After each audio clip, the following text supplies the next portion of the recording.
Welcome back to the We Was Silo podcast. I'm your host, Brandon. I'm your other host, Chanel. And we are back for episode 6 of season 2 of Jesus, that's loud as hell. Season 2 Sorry, guys. of Silo. And Chanel also wants to talk about the Dune finale. So we're going to talk about that before we get into the Silo recap. But before we get into either of those, make sure that those of you listen to us on podcasts, if you like us and you've been liking our recaps, leave us a review. If it's 5 stars, we'll read it on the show on Apple Podcasts or Spotify. Those help us out a lot in the search engines as we move forward. We're also going to be changing the name of the show to what we have on YouTube and all our social medias. It's just going to be We Was Watching, no more SEO farming, because I think it's going to be easier to be consistent across the board for people to find us. Speaking of that, you can email the show now at wewasdragonspod@gmail.com. But what's the new email going to be, Chanel? I think it's wewaspodcast@gmail.com. wewaspodcast@gmail.com. So that'll be up there soon. We got an email. No worries. If you forget and you have the old one, we'll set it up so it comes to the new one. It's just going to be for new listeners, basically. So we got a new email, and I'll read that in a little bit. You can also watch us and find us on YouTube at We Was Watching, youtube.com/@WeWasWatching. We are streaming live on YouTube right now, and we stream live on YouTube every time we record. And so you can go there, like our videos, and subscribe. And you can also find us on social media at We Was WatchingPod, anywhere you get your social media. Yes. Oh, no, not We Was just We Was Watching. Oh, We was watching on all the socials. Mm-hmm. We'll maybe we'll make them all consistent. We got an email from Christina. Another email from Christina. She said, "Hello again. Question: knowing what we know of Meadows and Sims, do we really think it was Sims that gave Billings a pass for sheriff due to his condition, or was it more likely Meadows who didn't see it as a condition at all?" Well, we know it was Sims because at the time Meadows was a drunk and she wasn't doing shit but just drinking and sitting there. So at that point, she wasn't doing her job as the judge, but Meadows said that she heard that Sims gave her a pass and she was okay with it when she started becoming more lucid and aware. So I think she would have done it, but at the time it was Sims. And I think Sims thinks that Billings was a company man. Like he wasn't going to do anything wrong. Like he was the ultimate pack superstar. So he was like, it's better to give him this than risk somebody else bringing them into the fold when I think I can trust him. Got you.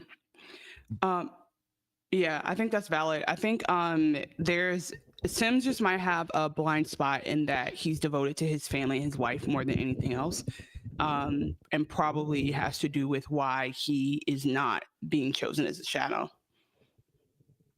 It's 100%. Oh, and also he went behind Bernard's back, but that's neither here nor there. Yeah, that was kind of like he already didn't have a job, but he definitely didn't have a job when they found that shit out. So, or was it more like? I mean, it can still be Sims as he likes to keep people beholden to him. Yep, this is what we just said. But she certainly was aware, and I'm canoning considering Billings has her copy of the pact that she's been secretly fostering him up through the ranks due to his studious nature. Camille, I think that's going to come back to help us because we know that her copy of the pact was Salvador Quinn's copy of the pact, who's the dude who made the letter that they're trying to decipher. Camille, I think she made her move simply to undermine Bernard. Smart people aren't infallible. See Judge Meadows. She risked Bernard discovering her role, yes, but how else would she install authority in the mob? She's definitely trying to ignite her husband to simply take power from Bernard by establishing themselves as the power within the silo, which, to be fair, she did effortlessly. Both she and Bernard have been the physical force behind the silo, and it's clear they have been turning this way and the other people creating a system of indebtedness that is now a problem. It's so obvious. Like people owe them.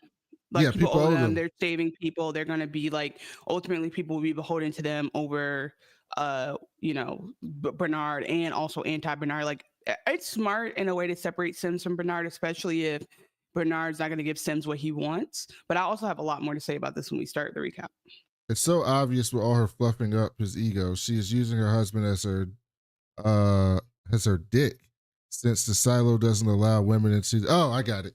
Okay, since the silo doesn't allow women into these higher positions of authority, but she likely feels like she's always slighted. She sounded bitter. Meadows never acknowledged her. Well, we do know that the former mayor was a woman, and she's second in charge behind Bernard. Yeah, but I think that the only real power is IT. That's the problem. Yes, and we also know Meadows was Bernard's shadow to be the person in charge. Oh yeah, true. Yeah. Well, I think yeah, exactly. So we don't know if that's necessarily the case in this world, but in the world that we see in the present time in the show, absolutely, that's the case. When Bernard heard the news about Camille, he doesn't react. He holds on onto it, which isn't good because men like him, who's already mad, grieving, for example, is going to find a way to dispose of them on his own time. I mean, these idiots didn't at all note of the fact that he got into the house without neither of them knowing. He also has far more knowledge, so this all comes from a naked ambition versus a tyrant indoctrinated into believing his actions are correct with evidence to support. The fact that Sims lied to Patrick shows he lacks a true loyalty or even goodness. He was more racist towards Mechanical than Bernard just for daring to walk them steps. That's true. He was like, yo, they coming up here like they gonna tear shit up. And Bernard was like, you mean two 60-year-olds? What the hell they finna do? While I despise Bernard, I empathize with him more more because he feels more brainwashed and simply unable to color outside the lines. That's absolutely what it is. He does not know how to exist outside of the order. The only time Sims? No, Bernard. Oh yeah, Bernard. Yeah, Sims hasn't seen the order yet. The only time Meadows considered fucking with him again is because he showed a capacity to think for himself with his whole Juliet speech, but ultimately he's emotionally stunted and carries that sterility very well. After Meadows, you can see the reins slipping and it gets more outwardly tyrannical. Last paragraph. Now that the show has been renewed for 2 more seasons, which we're going to talk about, so we think Bernard will make it out of this season, or will Sims take over and become the big bad next season? Gotta say, I'd rather Sims die this year because I can't anymore with Common's acting. It's awful. He was given enough screen time, and since he and his wife started the Meadows stuff, I think they should suffer for that. Although logically, you totally had a choice, Bernard. Christina, aka Black Girl Couch. Well, Chanel. Black Girl Couch, thanks again. Chanel can't help herself, so instead of just waiting 3 more weeks to read the fucking book, she reads the fucking book before the season's over because she cannot help herself to spoiling herself and accidentally spoiling us. I will not spoil you. That's one thing I could do. I've been thinking about how to not spoil you. So I could talk about anything up until where we're at. And I can only laugh when people mention stuff that might happen. But what it is, we will get into this in the recap. Let's say that. But I love that email. Thank you, Black Girl Couch.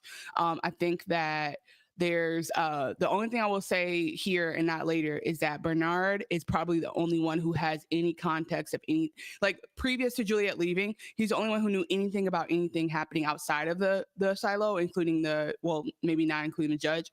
So like his tyrannical, his like tyranny is because whatever the consequences are, he knows them and nobody else does. And I think we've talked about like how maybe he should just empower them with like that knowledge, but it's like he knows about Silo 17 and he knows how like everyone can be dead. And like the truth is he does say, hey, this is all a matter of life and death, but like he knows how like the order and the pact gives him exactly how it will lay out to where he has like a very clear certainty. So I think that the only thing I will say from reading the book is that I have slightly more empathy about how Bernard is like, bro, I'm trying to keep y'all alive.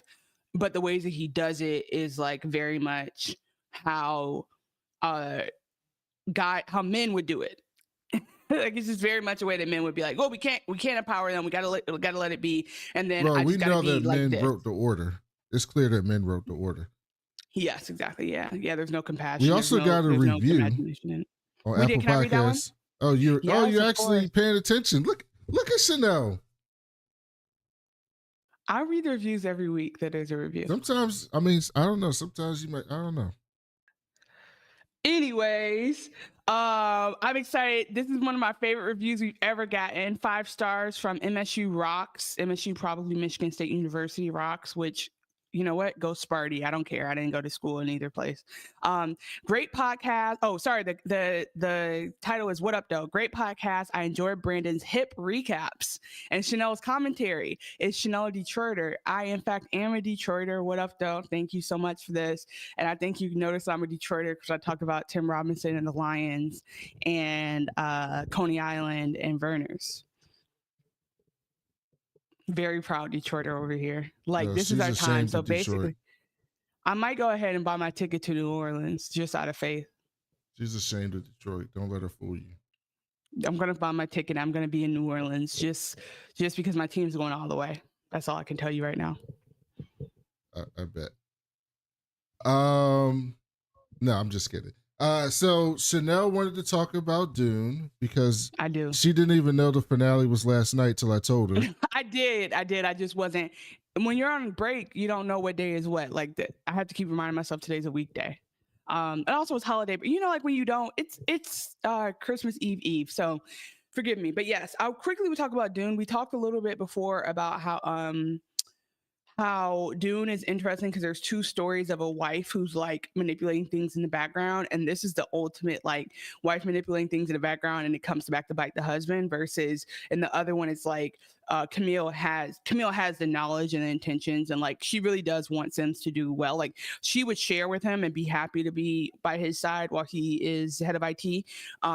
Because she knows she'd basically be secret co-head of IT, whereas like the Carinos are a little bit more not together. And so I think we saw last episode, basically we haven't recapped fully here since episode 2. So I would say overall, I remember in the beginning when you said you thought I might not like it because the white girl killed a black girl in the very beginning.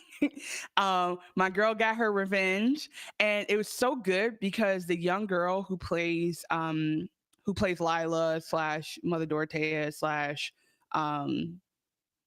the grandmother, the Abarella, whatever her name was. What's the old lady's name? Anyway, Raquella. So she plays all those really well. But the funniest thing to me is when she would be marching, she still looked like a 12-year-old girl. Like the way she would march, she'd be like supposed to be like this older woman come back to get revenge, and she's still walking with her arms flailing because she's so little. And so I thought that I love that we got some resolution to Tula's storyline. I love that we got some revenge for Dorothea. I know Valia is going to be pissed the fuck off when she gets back and sees that they smashed up Honor Roll. I'm down for them being like, this is crazy. We're not doing this. So I really am excited. I'm excited for what they set up for season 2 in terms of Valia having to decide if she's going to genocide another generation of girls for her vision, or like what's going to happen, to see how Tula does as a mother, and if like oh boy will forgive her or not. And then the girl, the acolyte, man, the black one, she's really great in the role. Theodosia. But the one who like Theodosia, she was a little bit too gung-ho. Like I know she gave you a chance, but girl, like have some like stand up, but yeah, I can't stand Valia, and I'm glad that people finally told her ass about herself this episode in some kind of way. So I feel like we got a good wrap up, but what really bothered me was the wife and I just feel like one thing they did, and tell me if you agree or not, I think they went out of the way to make the wife, Natalia, they went out of the way to make her ugly. Like they made her so ugly for no reason. Like they made her like the ugly duckling. Oh, okay. Well, they just really made her look like a regular white girl to me. Versus like Francesca came in looking correct. And it took me this episode to realize that Francesca and Kasha were the young girls from the beginning. And in my defense, Francesca changed skin tones in the show, but Kasha should have put together like those are her homegirls who helped like set all this shit up. And with that said, this is another reason why I hate Valia, is because she literally created this and needed those girls to make it happen. And when Kasha died, she was like, "Ooh, R.I.P." and kept moving. Like she didn't care. That was supposed to be one of her day ones. And she died, and she was like, "Anyway, back to business." So I think it makes me excited for season 2. And yeah, but who am I supposed to be rooting for? Dorothea. Why? Why should I be rooting for her? She seemed like a zealot in the first episode. She has values. Oh, values. Okay. I mean, they all have values. I feel like She has conservative family values. I feel like none of these people I should be rooting for, which makes this very interesting to me. Yeah, Because I don't root for Dorothea and I don't root for Valia. I kind of root for Inez. I kind of root for Inez because yeah, I don't like her either. But you're right. She's out of all the people, she actually does the right thing at the right time. She stood on business. She might be the only person all season who stood on business. You're right. I root for Inez, and I root for the Atreides boy too. Yeah, I kind of root for him because he's kind of had a shitty life to get to the point where he's at. So I kind of want him to be better. But I don't know whose side I'm supposed to be on in this conflict. I don't know. Am I supposed to think that it's okay to use thinking machines? Or am I supposed to think that it's bad to use thinking machines? Or who are the people that's actually using the thinking machines on Desmond? Are they bad or are they good? Like, what the hell's happening here? So, like, yeah, because if it's Fremen, I'm team no, Fremen. it's not. You know what I mean? Like, I know, but I'm saying they're setting it up to be like, if it continues to be white people versus white people, I'm gonna keep being indebted and like, okay, let's just watch the show. But if it turns out to be like, we're taking back what we deserve because the desert they stole the desert from us, I'm picking sides. Well, I don't know who to pick. So I really enjoyed the finale, though. I thought it was excellent. I thought the show. I wish the show would have not been in this timeline, or at least not in this timeline yet, because there's a whole lot of lore in this show that, like, it's kind of just like noise when you're watching. Because if you didn't read the books, it's like, what the hell are they talking about? You can still follow the show, but like the lore that they get into is just kind of like just random words. I wish they would have started with the Butlerian Jihad because we've never seen that on TV on the screen before, and I'd like to see the machines fighting in the war and how the family won and got them into power, which would have made everything that happened here make more sense. He's trying to say that Harkonnens being cowards is fake news. Like maybe we'll get that. Yeah, so I thought, but overall, I thought it was a very good show. They did get a season 2 that got renewed as well. So there's going to be a season 2 of Dune Prophecy. Yeah. So we'll see how that works out. Did you know there was a 1984 Dune? Yeah. Oh, because you were 20 back then. I remember. Yes, everyone knows that. Anyway, for those who didn't know it, like me, there's a 1984 Dune, and if Captain you go Picard back was in that. How do you not know that? You know who else was in that? Sting was in it. Sting was in it. Yeah, I was like, that's either David Bowie or, and I said, oh, that's Sting. No, but Captain Picard is in it. The guy from Twin Peaks. Jean-Luc Picard. Is that Professor the guy from Twin Peaks? That's not Oh wait, but also Kyle. What's his name from Twin Peaks? I don't know what Twin Peaks is. That's a cult classic. Is it? Anywho, yeah, it is. I saw that, and if you go back and watch this trailer, it's mind-blowing because it looks like it's made from claymation, but in 1984 that shit was out of this world. Like they were doing it back then. Like for them to do like the force field shit, they like turn them into pixels. It is so funny to watch. But like I would say, if you do nothing else, just go look at that trailer and just see how far we've come in the last 40 years of graphic effects. Like we really are living in the future. And excuse me, that is what I took away from watching that trailer. That really made my day. You went back and watched the 1984 trailer? Yeah. It was right there. They were like, what else should you watch? And they were like, 1984 Dune. I said, I know you're lying. And the trailer was like literally just right there. So anyway, we had a good time with Dune Prophecy. I'm definitely glad that we ventured into it. We didn't do it every week, but that's just like kind of a function of how things worked out. But we are super excited for the next season, and then we have other shows coming up. So we'll continue to go. I think I was nervous about the holiday season, but it worked out that I am not traveling. I am sitting in the States, so we're able to record this week. So we do, before we get started, just hope everyone is. Hopefully you're having a holly jolly pre-Kwanzaa. Yeah, of course you said that. All right, perfect. 20 minutes. Look at that, Chanel. You stayed on time. Because I read the review in the beginning and then I stay on time for 15 minutes. Yeah, exactly. I know you. I was about to say you're great at this. I'm just trying to like give you props. I can't give you props. Jesus. Thank you. All right. Season 2, episode 6, Barricade of Silo. Now, what did you think about this episode? All right.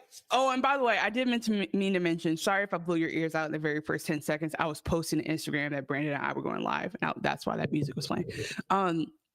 Okay. So as Brandon mentioned, I did read the book. Boy, oh boy, did that open my eyes. So I know it's going to happen and I drunk with power. But what I can say off rip that is different is like, and I told Brandon a little bit of this. So in the books, Walker is a man. So that's interesting. Walker and McLean were not married and didn't have any relationship like that. But like everything happens the same way in the high level of the story beats, but like just these small details are different. In season 1, Jules and Lucas kind of had a little thing, right? Yeah, well, Lucas had a thing for Jules. Right. Okay. So in the books, it's more pronounced, and then Lucas. So what's crazy is that I can say this now too. Lucas is also in the books becomes the shadow of IT, but he doesn't do it by getting in trouble. He does it by just like working in IT. So like they just kind of for whatever guess reason. What? Someone like me who don't read the book said this last week because I watch TV. And I was right. And I was right about everything I said last week. I was right about Lucas. I was right about Solo and Jules. All of that. You're good at this. I be knowing. And I don't even have to read the books. I mean, listen, so I will say this. Some of my theories are off. Some of my theories are spot on long term. And the reason I wanted to watch the books is I wanted to understand what the fuck is happening. And so there's a second book called Shift. That the first one's called Wool. The second one's called Shift. I started Shift and it's a prequel and it's like how we got here. So I won't obviously say a single word about that, but that is the part that drives me crazy. I don't even care about like what's gonna happen with Jules in the silo as much as I care about like how the fuck did this happen. For whatever reason, that's what drives me crazy. So now I know and I'm content. I can breathe. So anyway, yeah, those are the main differences. Like Juliet and her daddy still got issues and it's like still pretty much the same. Her not wanting to be sheriff and all that. And then Solo, the only other difference is like they made Solo a little bit weirder and more intense than he needs to be. But like pretty much the same things happen getting over there. And so from here on out, we'll see like how they turn it up. The one thing I will say is like in the book versus the movie, you know how like so they got to a place of like fighting this episode. Yeah. In the book, that shit happens day one. Juliet walks out that thing and they say, all right, we about to squat up. So like, it's just the whole judge and everything is different. So I will say leading into this, actually starting the recap, what is interesting is that they made, instead of having multiple judges, they made it the judge. And then also instead of Sims having like a very, very, very minimal part in the book, like in the book, Bernard's just like, Sims, get the fuck out of my face. And so it's kind of similar now, but like Sims, Camille, all that is not in the books. So I'm curious if they built this for Common. Like, I wonder if they were like, wow, we can get Common. Let's really build him out of storyline. But either way, I think the same stuff will happen. So very interesting that we got there and very interesting how we had these different like people playing different roles. This episode was good though. I think I'm glad that Shirley and Knox are safe. And I'm glad that I don't think we got a lot of clarity about the Solo situation, but I'm glad that like we do know that Juliet's okay. And I guess we can start in Silo 18 because most of the Silo 17 is pretty quick. Yeah. Okay. So the show starts off at the barricade. The Down Deep's is banging on the barricade, demanding to have it open up for deliveries. And we see Teddy roll up. They cut them off from any food and like any like things that they need. They went down to like 140 or something so that like they have no farm access. And Teddy rolls up and he's like, what's happening? And they're like, they ain't letting shit through. He's like, what you mean? He's like, they're not letting nothing through. So the barricade's on 130 right now. Shirley and Knox, we see them. She's cleaning up their cut, and I was like, "Oh, these niggas finna fuck!" Like right from Yeah, this and I was, and episode. it's so funny because last episode they literally were in a room together for a couple hours and they had the moment and they were like, okay, platonic buddies, and all of a sudden they want to kiss. Okay, I guess, girl. He got fucked up when they jumped over the thing, and then Almason shot the little cable, and that shit cut him on the way down. He got whipped. But they in Walker's crib, and Walker's like, "Hey yo, can y'all cut down that shit? Cut down that racket? God damn, turn that tender off." Basically, what she said to them. And he promises her they will get McLean back, and she's like, "Yeah, all right, but the sheriff is looking for y'all, so y'all might want to get up out of here." And they was like, "He looking for you too," and she was like, "I'm gonna be right here. Like he can come see me. I'm good." She was ready for him too. They leave to go back to that welding area we saw earlier this year with the guy in the wheelchair that runs it. And they come back and he introduces Shirley as twice the mechanic that he was. And I was like, oh, he's really trying to get some. Like, he trying real hard right now. Oh yeah, that's the other thing. Shirley was not as involved in the book. She had a husband. It's very random. Shirley had a husband in the book. We see he wanted all the weapons made for him and no one else when he told him that. And so all those weapons there on the ground. So I was like, okay, we might be getting something. Teddy shows up to tell them that the Raiders are here and what they're doing. So they cut to the cafeteria and they find out that someone put rat poisoning on all the food. So they throw out all the food and they're not letting any more new food come in. So the whole point of it is to starve them out. And I was like, that's some diabolical shit. Like immediately goes to starvation. Like everybody mechanical, even the non the people who aren't even involved in the conflict. They cut to the janitorial. But that's why, by the way, that's how we've talked about it all season. Like they separate the silo out so that they can do stuff like that. Like they can have a whole group and be like, all the mechanical is out. And that's kind of the whole point of classifying and separating the silo the way they do. They cut to the security office and janitorial, and Bernard's talking to Almason. He says, only 9, this is he says, from the before time, they said that only 9 missed meals separated Function Society from Chaos. And I think that's from like a real book. That's real though. I forget. That's real. I think I read online that this is like from a book. 9 meals from Anarchy or something like that. So there's something like that. That's, I mean, because like, that's like, I guess if you say even like 1 meal a day, like 10 days without food because your country won't let you have food would definitely turn you radical, let alone like 5 days, 5 days. It's crazy. So, I mean, again, the pact is clearly like has thought of every eventuality. And when you think about it, like the pact does not want peace. The pact wants obedience. And that's what's really interesting. Yeah, exactly. It's not giving you rules for helping to like have them coexist. It's like either they obey or they die.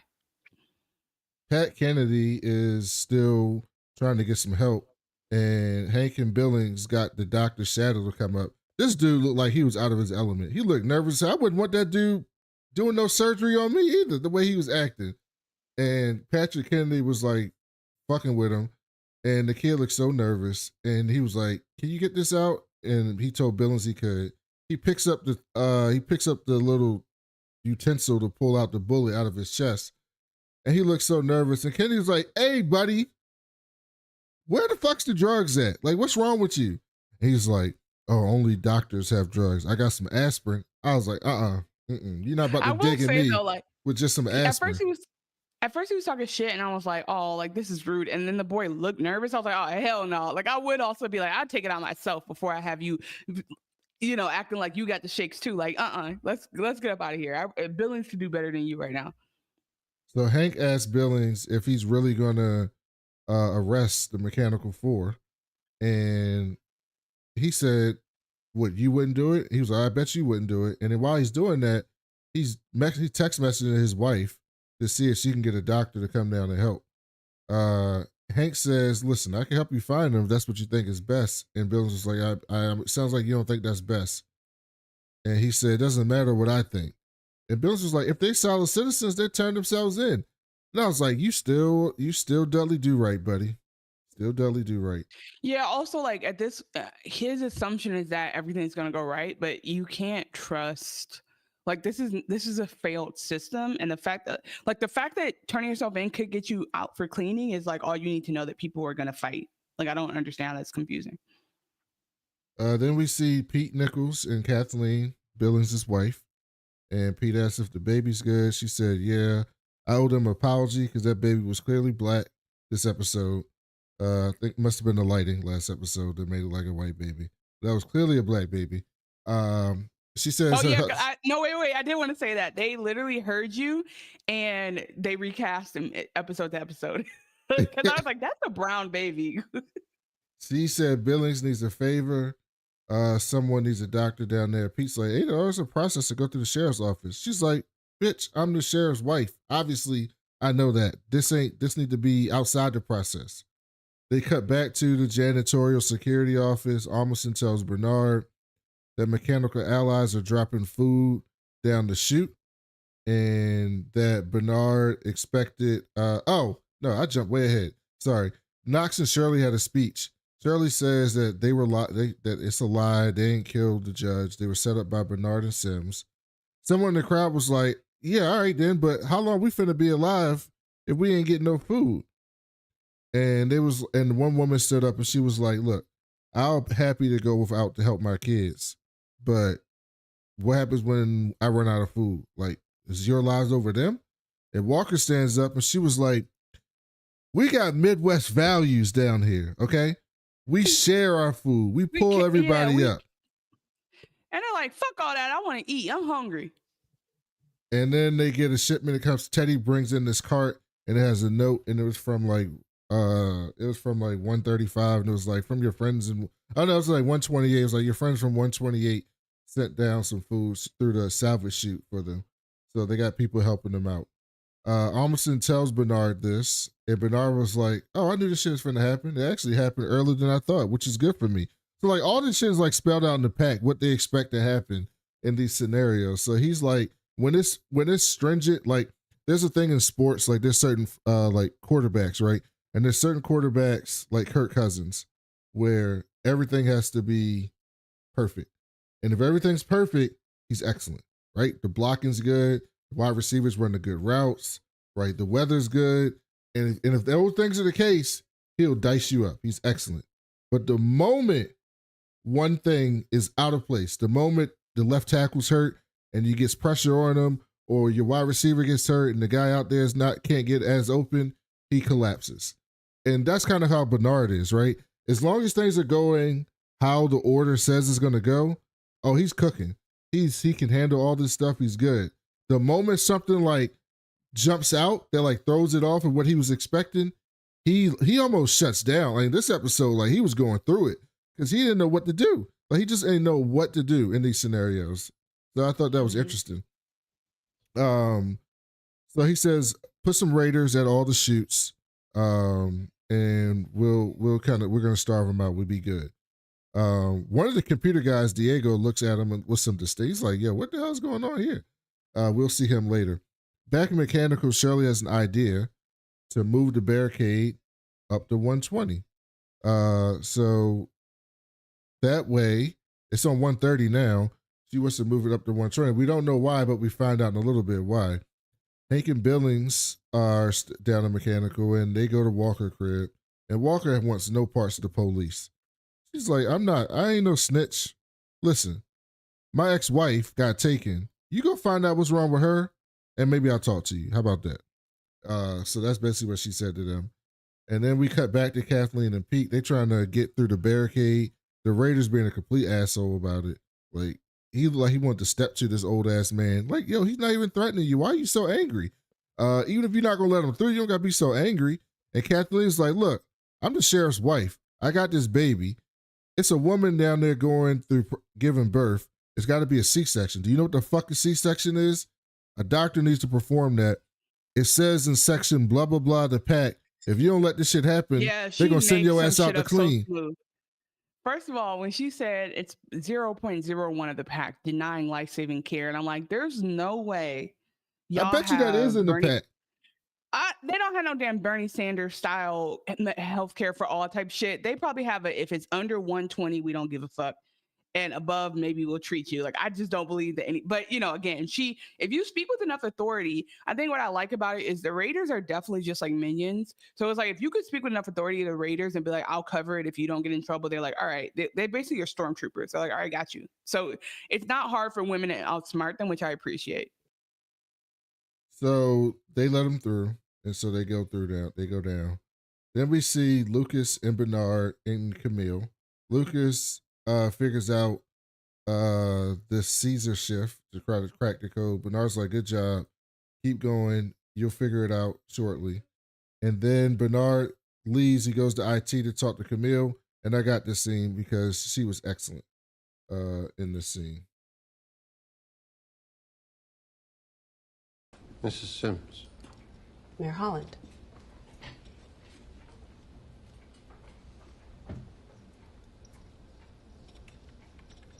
Camille, I heard that you helped Judge Meadows' murderers the other day. Brandon, I can't hear it.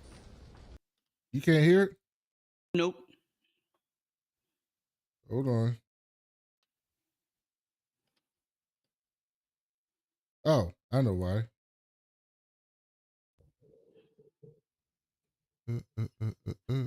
However, somebody is in the back having a good time.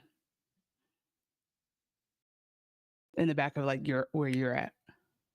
In the back of me? Yeah, somebody's like in another room singing. That's what I can hear. Oh, you can hear that? Mm-hmm. Like faintly. Can you hear it now? Mrs. Sims. No, oh, the sound? Yep, Mayor I'm Holland. good.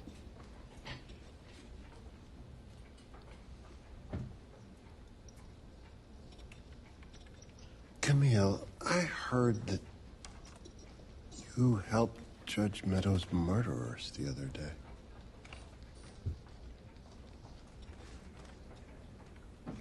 I answered a request for all former Raiders to report for duty and help with the hunt.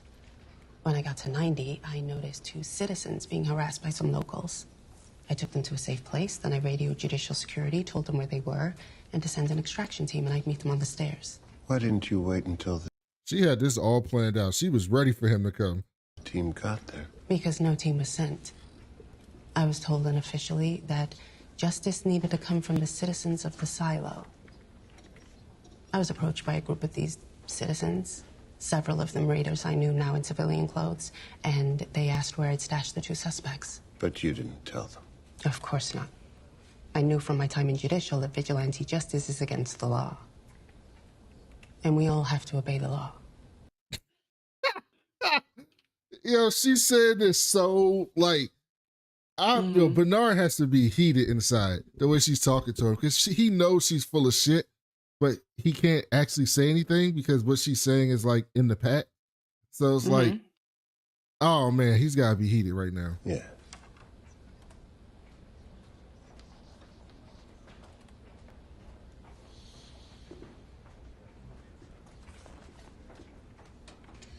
You know it was your husband who instructed the crowd to go get them. I'm curious what his response was when you told him about this. He's the judge now. He understood. Of course he did. Of course he did. Do you think Bernard believes that she told him?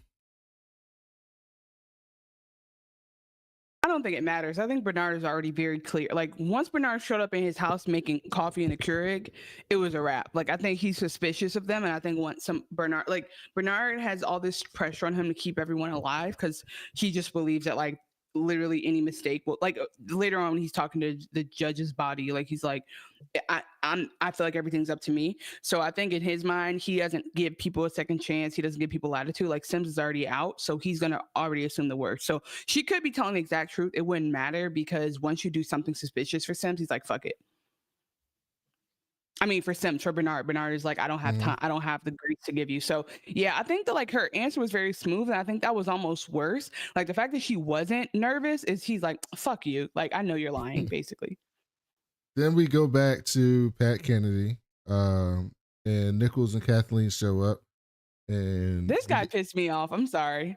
he gives the baby. He had me when he was talking, when he was like, "Oh man, don't shoot me." I was like, "Oh man, he's getting them," and then now he's getting on my nerves. I'm like, "Bro, you're dragging it. They just saved you." Well, we got this in a little bit, yeah. So, Billings takes care of the kid. He ain't seen his baby in a few days, not weeks, a few days. Billings is like, it's not safe down here. She's like, bitch, it ain't safe nowhere. Fuck you mean? I might as well be with my husband. It's safer here. Facts. And she's like, by the way, I don't know if you know this, but I can negotiate my way into anywhere. Like, I'm good. I can get back home. She's basically like, don't worry about yourself, honey. So she's here to help Nichols. Pete goes over there. He gets Pat Kennedy. He gets the bullet out. Tells him he's all right. He gave him some drugs or whatever.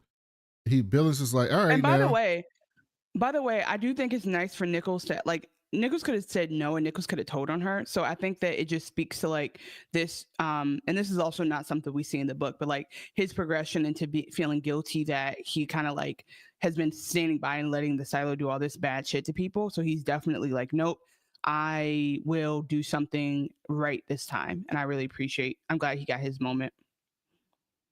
So he acts, Kennedy acts like he don't know what the drugs got me. I don't remember. I'm fucked up right now. And Billings was like, get the fuck out of here. Can I have the room with this man, please? And then everybody kind of walks out. And Hank is like, I want some. I want to get in on some of this. He's like, nah, you got to go too. I'm like, damn, he about to break his legs. What's about to? I literally just imagine he's about to lean on the wound. Like I was like, there's only so many things he can do right now. Yeah, because this is not like, I was like, what's happened? This is not his character. His MO, yeah. Like this is not how he rolls at all. Like what's happening here? To be clear though, so what has he done? He's giving the rebels a chance, right? He's giving like in his mind, he like on one end, and Billings is actually a key character. So on one end, he's like, oh, I am protecting the silo, like I believe in all of this. I believe in like rule of law and order, all that shit. And so he's like, what I've been told is that these two people killed someone. So it's already taking a lot for him to give Hank the benefit of the doubt to say, you know, your people, I'm gonna trust you. Juliet was cool. I'm gonna like, you know, he is literally like, you know what? I know I have a couple. It's funny though, because Billings is black, so I can't do this joke. But basically he's just like, all right, y'all seem cool. I'm gonna trust you. But he's gone so far already to like harbor this criminal, to not have shot Jenkins or Patrick on sight, to have lied to the people. He's like, you're gonna fucking tell me what I want to know, because I've already gone this far. Like I might as well become a bad cop at this point, because I already am technically a bad cop. Like tell me what I want to know. And I thought he was gonna do that, but that's not what he did. At all. But I'm just saying, he's like at this point, I'm gonna threaten you. Like I'm not no more. He's basically saying no more Mr. Nice Guy, because he's like, you're gonna tell me what you said you were gonna tell me. Especially because like now his wife's involved. Like no, he's not gonna be like, all right, I guess we'll just arrest you. He's like, all right, buddy, we're gonna talk. Yeah. Sinaza Uche was acting this episode. He was doing a really good job, and I got to see him.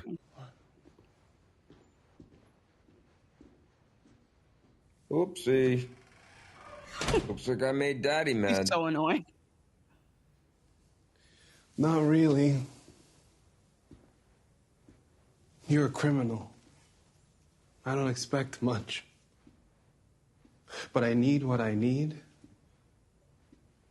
which is you telling me what you said you were going to tell me.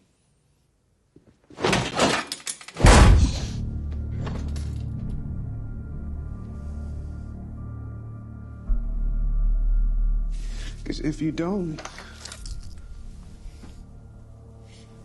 I'll radio Judge Sims. What? That's right. He's judge now. I'll tell him where you are, and who knows, maybe he'll put you back in that box. Or worse. Okay.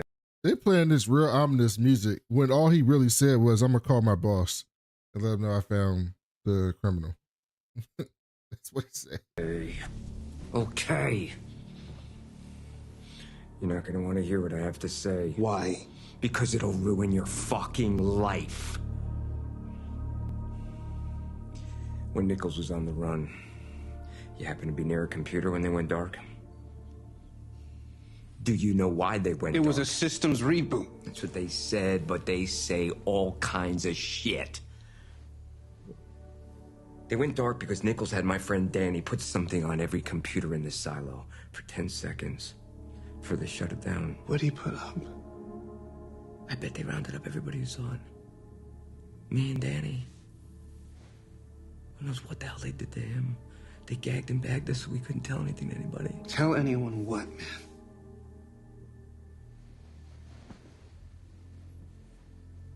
It's like the page. Only 1,000,000 times more beautiful. I couldn't describe it if I fucking tried.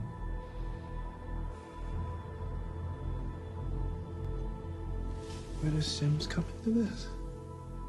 Not long after Nichols gets sent out, Sims comes to me, wants to make a deal. I put on dirty clothes, head down to Greasetown, toss a firebomb at Hank Station. In return, he'd give me drugs. Make me forget everything that's happened to me the last 22 years. Obviously, he never intended to hold up his end. The magic for getting drugs are probably bullshit, but I didn't have a lot of options with a hood over my head. Now let me ask you a question. Isn't there just a little piece of you that wishes I never told you that? He basically said, how good was that weed? Was it too good? Was it laced? You regret it? That's not even weed. To forget your whole, like, everything. He's like, oh my God. You want to get, he's like Wayne Brady asking Dave Chappelle if he wants to get wet. He's doing he's doing PCP. I think that, so I was kind of disappointed here because I felt like what he was supposed to tell him was supposed to like blow his socks off, like, or I thought it was gonna blow our socks off. Like thought it was gonna be something we don't know, but like we have been already toying around with this idea that like there's stuff that makes you forget things, like they're putting stuff in the water, like there's fluoride, there's rust, like whatever, right? We've already gotten that in there. But I think that for Peter, it's helpful that he's basically confirming, like, because the big thing in this environment is like, and we just debated it so much that I'm so annoyed by it by this point, but like the idea of them telling them it's nice, it's terrible outside, but then the people who go to clean think it's nice outside so that they clean, like that whole function of it is, I guess it's significant for the silo to tear it apart. But I feel like the bigger thing is the fact that there's more silos, which they don't obviously know yet, but it's hard for me sometimes, like knowing the bigger picture, to be like shocked by these small things as they learn them, because we've already learned them over and over or seen them. So I feel like for me, that just didn't give as much, but I think that obviously for Billings, he's like, it creates distrust that is important for him moving forward, because basically like Billings is the only other person that Bernard can dispatch within like the people and have him like do his will. Everyone, like nobody else is in the lowers that fucks with Bernard like that. So it is significant to get Billings to start doubting, I guess, but it's also scary because it's like, okay, does that mean that Billings now has to clean? Like, what are we going to do here? It creates a whole new conflict. Well, the interesting thing is, the more I watch the show, the more I understand why they do these things, right? Like it makes complete sense to me. So you don't want people to go outside because it's fucked up, right? So in order to do that, they need to see what's outside. But whatever's outside causes, not only does it kill people, but it also causes the camera to get fucked up, right? And so or just that could just be regular ass dust too. So they could just have someone go out there to clean as their job, but we don't know if going in and out can cause issues, right? If it can, like, it can fuck some shit up, right? Gas, like they have the gas and the fire, so like there's some toxicity outside that they're like, we can't fuck with it. So when you send a person outside, one, you kind of want them to their last days to be like, oh, this is beautiful, right? One thing. And then two, if they see the beautiful thing, then they're going to clean the camera so that the people So inside can everyone see else, yeah. outside. Yep. But Yep. in practicality, it's for everyone outside to see that it's fucked up outside, right? So the only way they're going to clean is if the only way they're going to know that it's fucked up outside if they clean the camera. And the only reason the person outside is going to clean the camera is if they see this beautiful else thing that they want everyone inside to be able to see, right? So it's like this. I get it. Like, I'm like, okay, I didn't used to understand. I'm like, okay, I get it. I get why they do it. I get why this works that way, because it is as stringent of a society as it is in those circumstances. Like, I don't think a complete free society can survive in an apocalyptic circumstance, because people are going to go fuck shit up, right? So if your goal is to ensure humans survive until whatever this is gets cleared up and you can go back outside, there's going to have to be some freedoms and level of stuff removed from the majority of the population, and only people who can handle it, like, in general. But then it becomes, who do you pick that can handle it? Like, who are the people that are in charge, which matters. But like, it makes sense to me in that type of society. I just imagine, like, if we saw it in the pandemic, right? Which was, the pandemic was bad, but it wasn't like this. It wasn't like you walk outside and you die. But even in that scenario, people couldn't do the simplest shit, right? Like, in the free United States, people couldn't do the simplest, like, just the simplest, like, don't go here. It was like, don't tell me what to do. I can think for myself. I'm going to take ivermectin and the horse stuff, and it's not real. And people are like, complete, like, in a world where there's none of this, like, layers of stuff that stops people from doing those things, it went completely off the rail. Now we live in a society where it's just like, fuck vaccines, fuck all this shit, we don't need it, right? And so the more I think about it, I was like, okay, it brings me to the side of the people who, like, designed this, like, not completely to the side, because I think a lot of it's bullshit, but it brings me more to the side, because I'm just like, now what's happening, I'm gonna keep going in the show, but now what's happening is, if Patrick Kennedy starts spreading this thing that is beautiful outside, all it takes is for another person to hear it, and another person, and they went and rounded up everybody that they could catch that saw it. But if more people saw that, right, it's going to be, we're going to fuck outside, like, and there's more of them than people to stop them, right? Than the Raiders. If you say all the Raiders we got, we're good.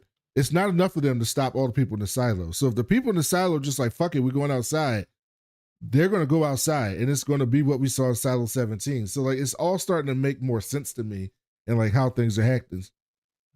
I agree. I think the only challenge I would give to that, and it's kind of the same, because I hear everything you're saying. Like, when you think about what they're dealing with, this does make the most sense for how they deal with it. But I still believe that, like, I still believe that even with the context, the only difference in the context here is that I agree with you about, like, if we had a free society, people could choose what they want to do, and they still chose to be dickheads. But I think that, like, the difference here is they clearly are able to successfully indoctrinate people here, like, because everyone's scared of going outside. So it's like there's clearly a way to communicate, like, one mass message, and it's also really, really hard for people to become for people to become anti takes a lot. Like, for Patrick, like, he's an outlier. So I do think that I do still in my heart believe there's a way to tell them the true reality of everything and give them options. Be like, if your ass still want to go outside, okay, we will open up them doors every third Tuesday at 12 o'clock. If your ass want to go clean and tell us, cool, and we'll put a mic in, and that'll be it. So I think that the only reason why they can't do that is because of, like, something we just still don't know or don't see. Because there's no other reason that, like, because again, like, whatever Bernard is scared of is what is the only thing I can think of that would be, like, why you wouldn't just let people do whatever they want to do. Because I do think the thing that would stop people from storming out is if you say, fuck it, go. Okay, cool. See you. Like, I'm not going, and you can't come back when you come back in, because if you're sick. So, like, let's go, put a mic in, we'll listen to you as you die, and then, okay, cool. Like, I think that kind of information would be, like, free. That would be, like, an example of, like, a free society giving people the option that they want to do. But I do hear what you're saying. Like, I do think obviously the length of the pact itself is how you know that like they thought through everything. They just, again, their goal is not peace. Their goal is not like ending world hunger. Their goal is control for whatever reason. But like, I don't know who they is. I guess it's DJ Khaled. But like their goal is control. Yeah, 100%. So then we get to the action set piece of the show at the barricade. And Knox and Shirley march up. They tell everybody to leave. And they got on, well, Knox walks up. Shirley's not with him. He walks up with his other crew. And they all got on the armor and shit that the dude made for them. And I was like, oh, they finna fight. It's about to go down right now. And the Black Raider tells another dude, he was like, hey, go tell Almerson we need guns. Like, it's about to be a problem right here. And so yeah, they're like, they put the big ones out front. I'm not doing this. They're literally immediately like, I'm not going toe to toe front. Mind you, they have on all the armor, but they're like, nah, he seems scary. Let's get guns. And so then they call Almerson and he's like, all right, I'll get some guns. And there was Diego gets a message from his auntie and it said that like there's some people moving some construction equipment, but Almerson just ignores the fuck out of him. Like, shut the fuck up. Like, I know what I'm doing. So Diego, then we see Sims looking at his computer and we know now that was Diego sending him a message. So Sims shows up and he tells Sims what's happening. And he's like, Sims was like, yeah, I already know this shit. He was like, yeah, but what you don't know is I don't trust the listeners down there no more. But who I do trust is my aunt. And she said that there's a group heading up the steps. He's like, I fucking know that. And he's like, yeah, but there's another group that went the opposite direction that had a saw. And it's like construction saw that's used to cut through concrete. And Sims was like, oh, fuck. And I called him Shaft Sims because that's who he is in that fucking jacket. He is with that leather. Yeah, exactly. And we see Teddy coming through the floor in one of the janits in one of the closets or something. And Sims heads to Bernard's office and he gets sent. This was the best acting Shaft did this entire show. He walks in the door and Lucas is in there. And he's like, what the fuck are you doing here? And I was like, I mean, but to be honest, he's like, did you break out? Are you hacking the silo as we speak? Like, what the fuck? Because Bernard don't update him on shit no more. Don't nobody tell him nothing. So he's like, did I catch you? Like, what's going on? And Lucas is scared shitless. And he's like, yeah, he's like, I promise he told me to come in here. Mayor Holland to had be me fair, come like, yeah, he's like, look, it's a relic. It's red level. I don't know what to tell you. And so Sims leaves and he goes to talk to his wife. She comes out. She tells Camille what Almerson says. Camille was like, hey, dog, sometimes you got to let people fail. Like, that's what you got to do. And Sims was like, yeah, she's like, honestly, she's like, he just came to my job and ruined my fucking lunch break. So honestly, fuck him. Let everybody die. And he was like, I agree, except if it endangers the rest of us, including our son. And he was by the way, he doesn't agree. He doesn't agree. Just so we know, he's actually like scared shitless. I feel like he's like, okay, Camille, like in his mind, he still thinks he can prove himself or like be beneficial enough to Bernard that he changed his mind. He also doesn't know, like, well, I don't think the thing had happened yet, but like he still thinks he could be Shadow, let alone he believe, like he's still a company man to some extent. So he's literally like, are you crazy? Like, because first of all, his son's safe. Like his son's up top, you know. But I do think that it shows that Camille is really the brains of this operation. He says, she was like, you know what, you're right, but it's not like I could do anything anyway because I didn't used to be a Raider. And so I was like, so he was like throwing a hint towards her. He's like, I was like, nigga, you were in charge of the Raiders and you didn't used to be a Raider. Like, what is happening here? He's basically saying, even when I'm in plain clothes, people recognize me, but you still got people you can call. You still got buddies who owe you favors. They get back to the barricade. The dude's like, where the guns at? And he was like, they ain't here yet. And so then we cut to Bernard. He in the morgue. And he's talking to Judge Meadows' body. And he's fucked up. His dude is fucked up. Like, I will say, he's down bad. I don't know what's been going on with me, but when people cry on camera, I'm so critical now. I'd be like, am I feeling this? Am I believing this? I was like, I don't know. But I mean, like, I'm literally judging the acting prowess. Like, I believe the character is sad, but I was just like, that could have been a better cry. Well, I think it was an interesting cry because even when he was emotional, he was still doing like calculations. He's still doing like calculations based on the order and shit. He was like, I calculated. He's like, my love for you, but also like I need to stop this thing and what could do it. It was the only way. And basically what he was saying was, I ain't want to do this, but the only way this is worth it is if we prevent everyone from dying in the silo, getting overtaken, and people going outside. And it don't look like I'm gonna be able to stop that shit. And now I'm gonna have to live with this shit happened anyway, and I took you out. Basically was what he was saying. So then they come for the big push. Camille's team gets down there. She sets up like a barricade on level 130, which I thought was interesting, given what we find out later. I mean on 120, which I thought was interesting given what we found out later. Teddy lets Shirley up, and the others, they come through that hole. Knox team uses the pulley, pulls down the barricade. Camille tells Almason they're coming from both ways as an ambush. They run up the steps. They are charged towards them, and then her team like cuts them off at 130. At 120. And so then he was like, Knox, this is the most badass thing Knox says. He's like, look, you could kill 10 of us, and we'll kill all of you, and then we'll take the stairs. So, and then Shirley jumped up and she was like, so how about we do this? How about we set the barricade right here at 120?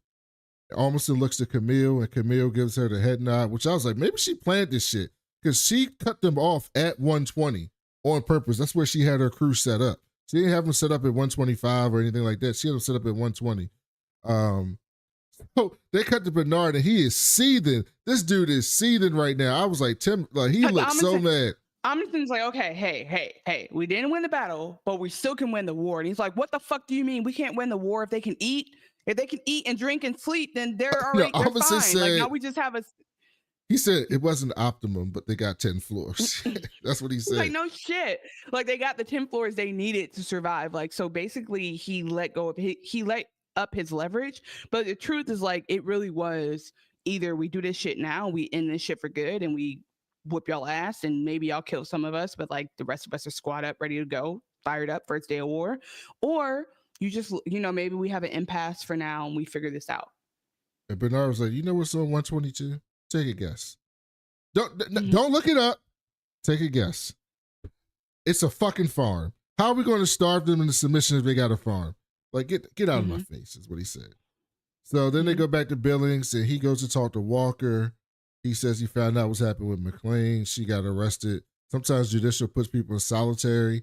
Walker was like, hey, dog, she got health problems. She can't survive on that. And Billings was like, look, I can only clear her name if you tell me what the fuck happened. And so fair.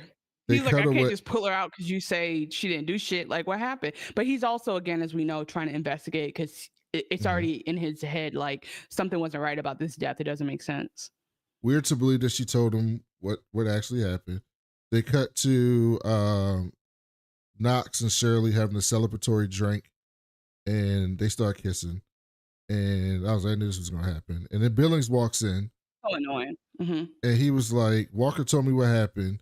Is this the truth? Was you swear on the pact? And they was like, yeah, that's what happened. We swear on the pact.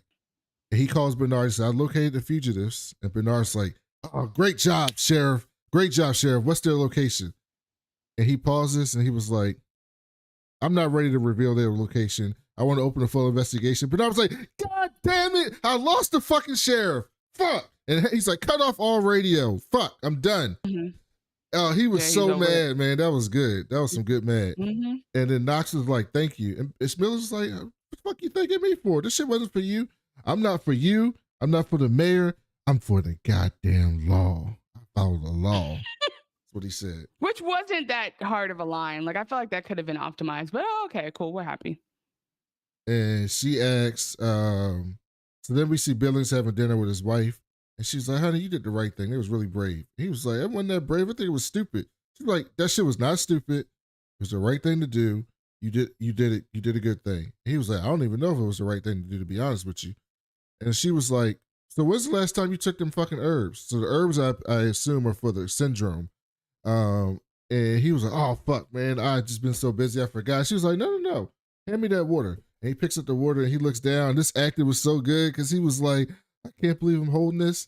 So I'm trying to figure out, do the herbs keep the syndrome happening, Is the syndrome like what's happening? Like what's up with the syndrome? I mean, it could I interpret it in that moment as it being psychosomatic. So like literally he's just his stress and like living in this chaotic system and trying to like do all these things was it. And then now that he's like being true to himself, it like unlocks something, which can be I guess like there's I'm sure somebody somewhere solved something just by like they started to live their life and all of a sudden they didn't want cigarettes anymore or something. I don't fucking know. Cigarettes is a good a good one to compare to that. So yeah, I mean, obviously, like he again, like if this was Parkinson's, then like I don't think it's in your head, but like I think they're just trying to say, yeah, like it could be the herbs, it could be whatever, but like he's changing, and also like we haven't seen his wife as much before, but like he's just kind of stepping into his own and like standing up, and I think that's important for this progression because Sims could have been a hero for the silo, but Sims was definitely like a villain for the silo as long as it got him the job he wanted and as long as it didn't hurt his family. Billings is like. Billings cares about his wife, but he's not even thinking, oh man, what if they retaliate against my wife? He's just like trying to do what he thinks is right. So got back to IT. Lucas finds out some more shit about the coded letter. He's able to using that program that he wrote to crack a couple more words, but he's not there yet. And he's like, and Bernard's like, fuck, man.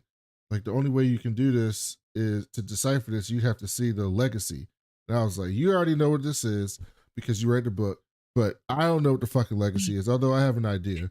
He didn't say it with any context, but what do you think it is? I think the legacy is something back there in IT.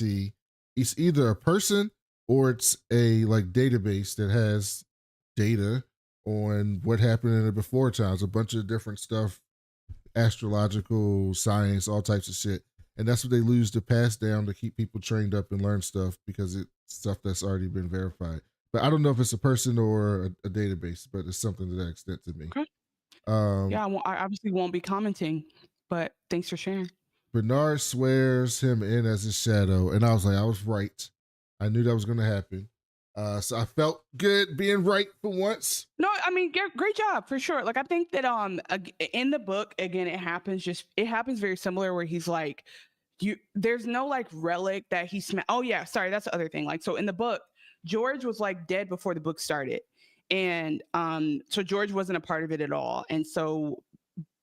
Well, he's in the story in both ways, but like in the book, it's a little bit more like Lucas and Juliet have a thing going. And so he, the whole time is conflicted. Here, he's more conflicted because he's like a criminal. He's trying to like live. And so it's very interesting. I'm like, I don't know why they made the point for it to be like a whole different story. Maybe there's elements of it that they're going to take out later that like make sense or it was just easier. But anyway, him making him this is interesting because it's like he basically needs him to get this answer, but he's also having to trust this man who he was about to sentence, like he's sentenced to life in the mines basically, and he basically has to trust this man now. And so it's going to be a very interesting thing where Lucas will have potentially like the secrets of the silo, and he previously was like a criminal of the silo, so I don't know where that leaves them or like how long term this arrangement could be, because I was like, it happened so quickly. He literally was just like, he basically was like, the troll under the bridge, she's like, God damn it, not only did you solve my riddle, but I actually have to give you an Uber ride now. Like I have to pay for your Uber on the other side of the bridge now because you said the exact right answer. Damn. And he makes him stand up and is like, yeah, you're gonna be my shadow now. And Lucas is like, what are you talking about? Like Lucas is just glad he's not in the mines right now. And he's just kind of like, I like that they have this nerdy thing going where they're like, do you like this puzzle? And he's like, yeah, let's solve the puzzle together. Also, like the fate of humanity is in our hands if we can't solve this. Yeah, but he still ain't give him a fucking shower. So he's still in his dirty ass mind clothes from a couple of days ago. Yeah, he doesn't give a fuck. He's like, listen, honestly, at the end of the day, I just need to give you, it's just such an interesting thing to be like, somebody who it's basically like giving Edward Snowden like the nuclear codes because you're like, but he's the only one who knows how to like tell us when this terrorist attack is going to happen. Like it's just such an interesting dynamic to like need him so bad that he gives him secrets. Well, he said last episode, there's people more qualified than you to do this, but I can trust you with this because you're in a dire circumstance, right? Mm-hmm. So like it was kind of that type of thing. So then they cut to Walker's crib. Pete Nichols comes in. She was happy to see him. She was like, if you're a friend, come in. If you're not, fuck off. And she was like she was tapping into her Mama Roy roots. I always forget that was her. Mm-hmm.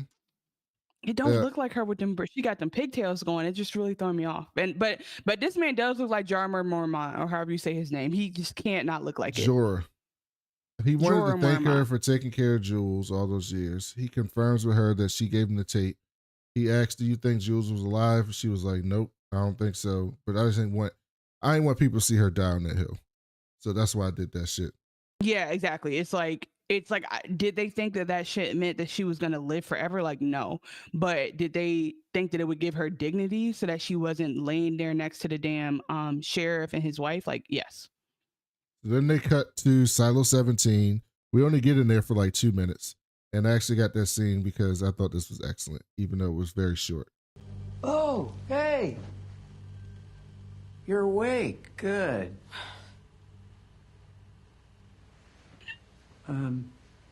You had It's her being irritated that she's awake. Yeah, he was definitely irritated by him. It was a bad one. Nice to know that those antibiotics worked. I made them all by myself not too long ago. I got a helmet. Where is it? I need to go. I need to get my suit on. Yeah, about the suit. It's safe. You're gonna get it back. First, I need you to fix that This pump. motherfucker. What? You said that if you could get power to the pump under the surface, you could stop the water from rising. Give me my suit. All right, well, think of it as doing me a favor. Like I saved your life, you saved mine, and then we'll be even. I can't say he's wrong. She did pass out on the floor because she had a terrible infection. She was finna die. But I know she's so fucking irritated right now.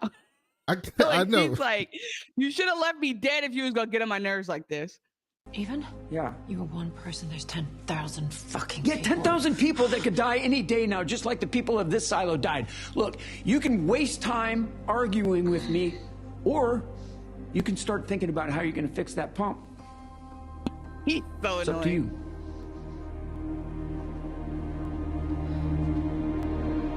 you. And that's how they ended the episode, on a cliffhanger. Chanel, what are you looking forward to in episode 7? I'm looking forward to. I mean, I said I'm already trying to see her get back. But I think you're right. Like, it's not gonna happen till the end if it does happen. I'm looking for. I want to understand, like, because I still don't know what Solo's deal is here. Because of the whole, like, that's not really his identity, or like he's still, like, I don't know. So I think I do want some clarification on what his problem is. But I do think that it's pretty certain that, like, the bitch is gonna have to fix the pump. Like, there's no way around it. Like, I don't think she's gonna, like, sit up and do this. I think she's gonna be like, all right, fine, and she's gonna go back underwater. Like, I think that's how they set up the end of this episode. In Silo 18, I want to see how Lucas takes to being the Shadow now. Like, what he learns, and I think that if Lucas starts to learn stuff, we'll start to learn stuff. And so that also tells me that we could be closer to, like, understanding what's happening, which is what I was always interested in. And then I think, like, we have this, you're asking about 7, but for the rest of the season in general, I think there's something with Camille and Sims is gonna have to come to a head. I think I predict, like, a fight between them. I could be wrong.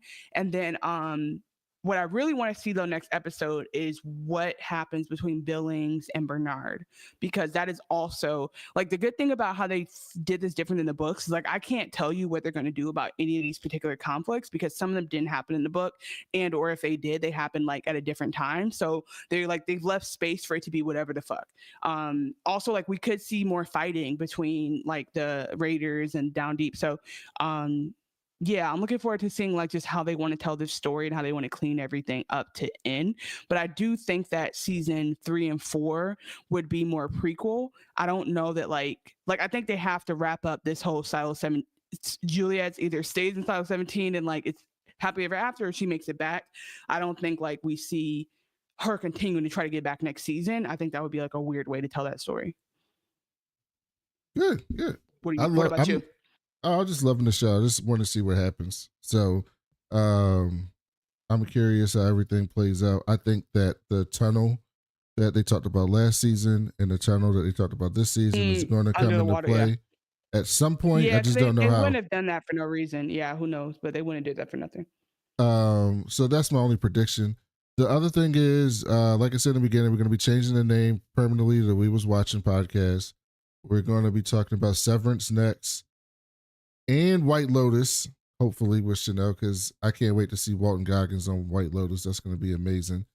And maybe I can get busy Chanel to watch Squid Game season 2, and we can do one episode on that because that comes out the day When after does that come out Christmas. soon? I definitely can look at it. I will say though, what I really want to do is get you to do a recap with me on Severance season 1. Well, yeah, we're definitely doing that. Rewatch that. No, but we're I mean doing that. season 1. Yeah, that's what I meant. We're doing that. I'm rewatching Severance season 1 with my wife over the holiday. So I'll be done. I need her to sit down and we need to get this. Let's get this going. So I'll be done that probably Christmas. Although half of Christmas I'm going to be at the Ravens Texans game with the Beyonce concert. So that'll be cool. Oh my God, you're going to the Beyonce concert. I'm going to the Ravens Texans game and she's going to be there. The Beyonce concert featuring the Ravens and the Texans. That's so right. Cool. Okay, well, I hope that you have a great I hope you enjoy the show. And I hope that the football things don't get in your way too much. I hope they're not annoying to watch. Yeah, I hope so too. So until then, no, that's gonna be great. Yeah. You can leave us a review on Apple Podcasts or Spotify. If it's 5 stars, read it on the show.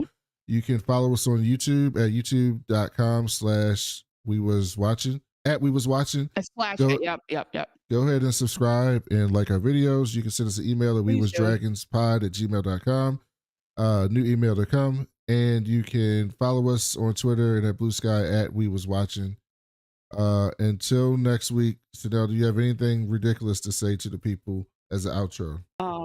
I don't know if I've ever said anything ridiculous, but I do want to say love you guys. I actually am going to be siloed this Christmas season, so I hope that you're not siloed. I hope that you are out there enjoying the fact that you don't have to you're not at war with the upper mids of your house. Hopefully you're going to have a great Christmas holiday, great happy Kwanzaa.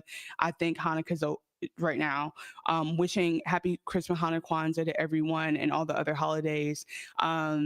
Because like this show is just really a good example of like, if you want to know what's happening, just go look it up. That is the message of the Christmas season. If a show is stressing you out, it doesn't have to stress you out. You could just go read the book. Absolutely. I'm going to read the book too after this season. So I'm about to get back in the books a little bit more. So look, and the last thing I want to say about the book is it's so clear that everyone in the silo is white. Like it's giving like white man, white woman, white man, white woman. I was just like, like it was I appreciate all the diversity in there because it's possible that like the silo was designed to be like very the same and then they like changed it up a lot more. So I like that.